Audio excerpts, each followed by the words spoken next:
जय सिया राम, जय बजरंगबली बाबा की। कैसे हो आप सभी? आई होप आप सब अच्छे होंगे, स्वस्थ होंगे। क्या आप लोग भी रोज रोज हनुमान चालीसा पढ़ते हो और आपका कोई काम नहीं बन पा रहा है? बहुत परेशान हो चुके हैं और हनुमान चालीसा के आपने सारे उपाय किए हैं, फिर भी आपका कोई काम नहीं बन पा रहा है।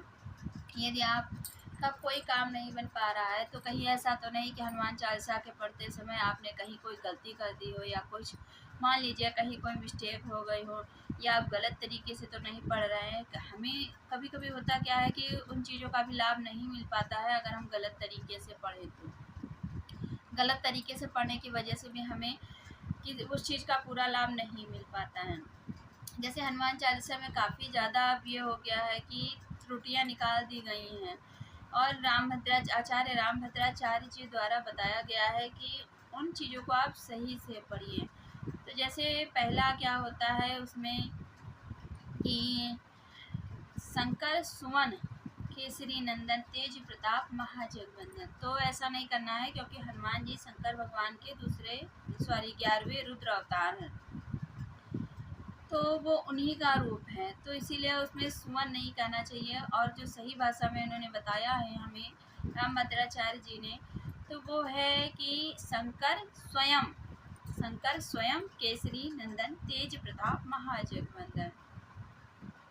फिर आता है दूसरा त्रुटि क्या करते हैं कि सब पर राम तपस्वी राजा, तिनके काज सकल तुम साजा।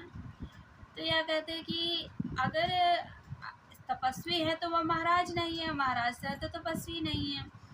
तो सब पर राम राय सिर ताजा, इन चीज मतलब हनुमान चालीसा में जो ये छोटी सी है मिस्टेक, आप इसे सुधार कर।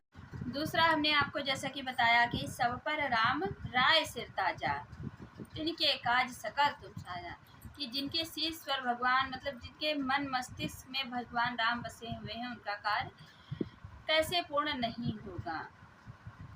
तीसरा क्या होता है कि तीसरे में कहते हैं कि जो यह पढ़े हनुमान चालीसा होए सिद्ध साखी गौरीसा। तो वो ये बताते हैं कि इसमें ऐसा है कि यह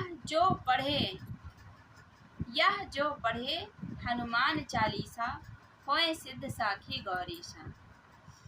तो आप इन 3 त्रुटियों को सुधार लीजिए, क्योंकि जब हम गलत तरीके से किसी चीज़ को करते हैं, जैसे बच्चे एग्ज़ाम देते हैं और गलत तरीके से किसी चीज़ को कर रहे हैं तो हमें सही मार्क्स उस चीज़ के नहीं मिल पाते हैं। तो फ्रेंड्स, आप लोग समझ गए होंगे जो हनुमान चालीसा का, तो ये मैंने सामने नहीं बताया। और आचार्य रामभद्राचार्य जी को आज कौन नहीं जानता है, पूरा देश क्या दुनिया भी उन्हें जानती है। और भगवान राम के मंदिर बनने में उन्होंने ही जो प्रमाण साक्ष्य दिए थे उन्हें माना गया, समझा गया, और उन्होंने ही इन हनुमान चालीसा के इन 3 शब्दों पर जो थी उन्होंने ठीक किया है और उन्हें बताया है कि किस प्रकार से हमें उसे पढ़ना होगा। तो आप लोगों से निवेदन है कि आप लोग इसी तरह से हनुमान चालीसा का पाठ कीजिए। और हनुमान चालीसा का पाठ जो है वो आप सुबह सुबह नहा धोकर फ्रेश होकर के ही कीजिए, शुद्ध मन से कीजिए, और फिर देखिए आपके सारे बिगड़े हुए कार्य अपने आप बनने लगेंगे, सब कुछ संवरने लगेगा धीरे धीरे।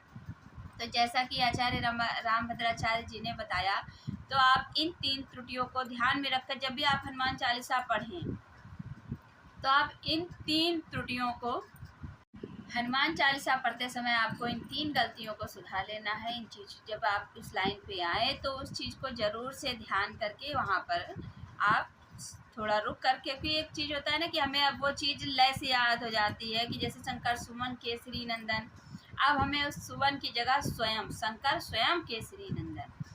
तो इस तरह से ही करके हमें हनुमान चालीसा का पढ़ना है। और जैसे आप है डेली नहा करके थोड़ा सा ध्यान देकर पढ़ेंगे तो आपकी मनोकामना हनुमान जी राम जी ज़रूर से ज़रूर पूरी करेंगे।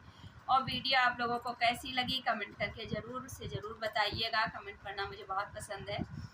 मिलते हैं, और चैनल को नए हो तो सब्सक्राइब कर दीजिए, लाइक कीजिए, शेयर कीजिए, कमेंट कीजिए। मिलते हैं आप लोगों से नेक्स्ट वीडियो में, तब तक के लिए जय सिया राम, जय बजरंगबली बाबा।